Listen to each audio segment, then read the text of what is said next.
La fête des pains sans levain, appelée la Pâque, approchait.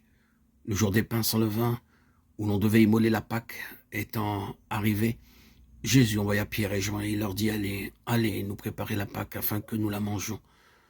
Quand l'heure fut venue, il se mit à table et les apôtres avec lui. Puis il leur dit, j'ai fort désiré de manger cette Pâque avec vous avant que je souffre. Car je vous le déclare, je ne la mangerai plus jusqu'à ce qu'elle soit accomplie dans le royaume de Dieu. Ayant pris une coupe et rendu grâce, il dit, prenez ceci et partagez-le entre vous.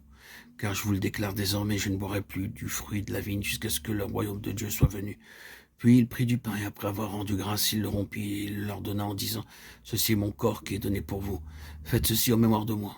De même, après avoir soupé, il leur donna la coupe en disant, cette coupe est la nouvelle alliance en mon sang qui est répandue pour vous. Luc 22, 1, 7, 8 et 14, 21. Nous avons vu dans les précédents audios ce que le Seigneur désire. Il cherche ceux qui seront ses compagnons dans la vocation céleste.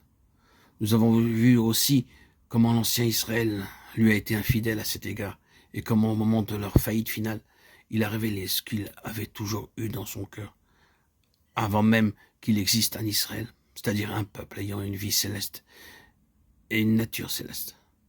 Ici, la table du Seigneur est peut-être l'expression la plus belle de la réalité merveilleuse de cette vie des compagnons de Christ.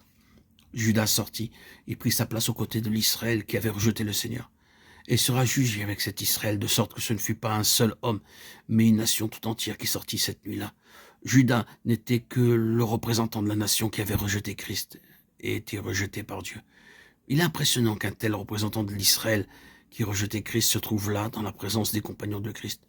Et là, dans le cercle intime, il démontra ce qu'était devenu le vrai Israël. Il n'était pas un compagnon de Christ. Ainsi, Israël qui avait rejeté Christ étant sorti, les compagnons restèrent avec leur maître. C'est d'eux qu'il a pu dire, vous êtes ceux qui avez persévéré avec moi dans mes épreuves. Luc 22, 28. Cette table du Seigneur, ou la Sainte Seine, est l'un des plus grands traits de la transition entre l'ancien Israël et le nouvel Israël spirituel et céleste. Ce que la Pâque devait représenter dans l'ancien Israël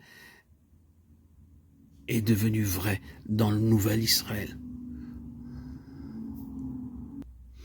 Et tout est rassemblé et consommé en cette nuit de la Pâque. Dieu va terminer cette querelle qu'il avait eue avec les Égyptiens à cause de leur Dieu. Il est un Dieu jaloux et il dit, tu n'auras point d'autre Dieu devant ma face. Exode 23. C'est le cœur de la chose. Et il nous faudra reporter cela à la table du Seigneur.